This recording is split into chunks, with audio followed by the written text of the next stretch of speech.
CM doctor Mohan Yadav का शहर smart से भी ज्यादा बनेगा स्मार्ट। 200 करोड़ होगा प्रोजेक्ट। प्रदेश की 2 स्मार्ट सिटी और ज्यादा स्मार्ट बनेगी। इन शहरों को कचरे के मैनेजमेंट के मामले में मॉडल के रूप में विकसित किया जाएगा। यहां जलवायु परिवर्तन को ध्यान में रखते हुए ही विकास कार्य होंगे। खासतौर पर कचरे के रीयूज और रिसाइकलिंग पर सबसे ज्यादा जोर रहेगा। प्रदेश के 2 शहरों उज्जैन और जबलपुर को सिटी इन्वेस्टमेंट्स टू इनोवेट या सिटीज 2.0 प्रोजेक्ट के लिए चुना गया है। मतगणना के बाद इन शहरों में विकास कार्य शुरू किए जाएंगे। सिटीज 2.0 प्रोजेक्ट के लिए पूरे देश में केवल 18 शहर चुने गए थे। इनकी घोषणा पिछले साल हो गई थी। उनमें से 2 मध्य प्रदेश की हैं।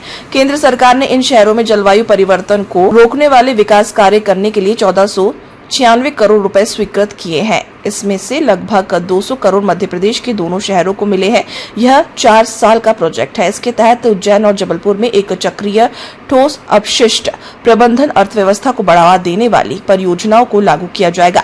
क्लाइमेट सेंटर बनेगा एक्शन प्लान। दोनों शहरों में क्लाइमेट मॉनिटरिंग के लिए केंद्र बनेंगे। यहाँ डेटा एकत्रित कर उसकी मॉनिटरिंग की जाएगी। इसमें पर्यावरण या क्लाइमेट को नुकसान पहुंचाने वाले तत्वों और गतिविधियों को चिन्हित किया जाएगा। इसके लिए एक्शन प्लान बनाकर उस पर अमल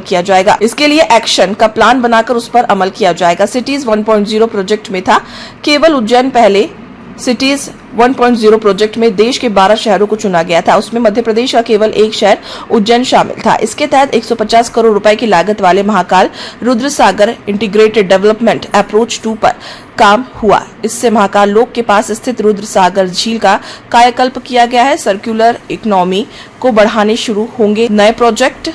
दोनों शहरों में एकीकृत अपशिष्ट प्रबंधन पर ध्यान देने के साथ सर्कुलर इकोनॉमी को बढ़ावा देने वाले प्रोजेक्ट शुरू होंगे। सर्कुलर इकोनॉमी एक ऐसी प्रणाली है जहां सामग्री कभी भी बेकार नहीं होती और प्रकृति का भी रीजनरेशन होता है। चक्रीय अर्थव्यवस्था में उत्पादों और सामग्रियों को रखरखाव, पुनः उपयोग, नवीनीकरण, पुनर्निर्माण, पूर्ण चक्रण और खाद बनाने जैसी प्रक्रियाओं के माध्यम से लगातार उपयोग में लाते हैं। रिसाइकलिंग और रीयूज करने वाली इकाइयां लगेगी। उज्जैन में भी सॉलिड वेस्ट से खाद व सीएनजी बनाने की योजना है।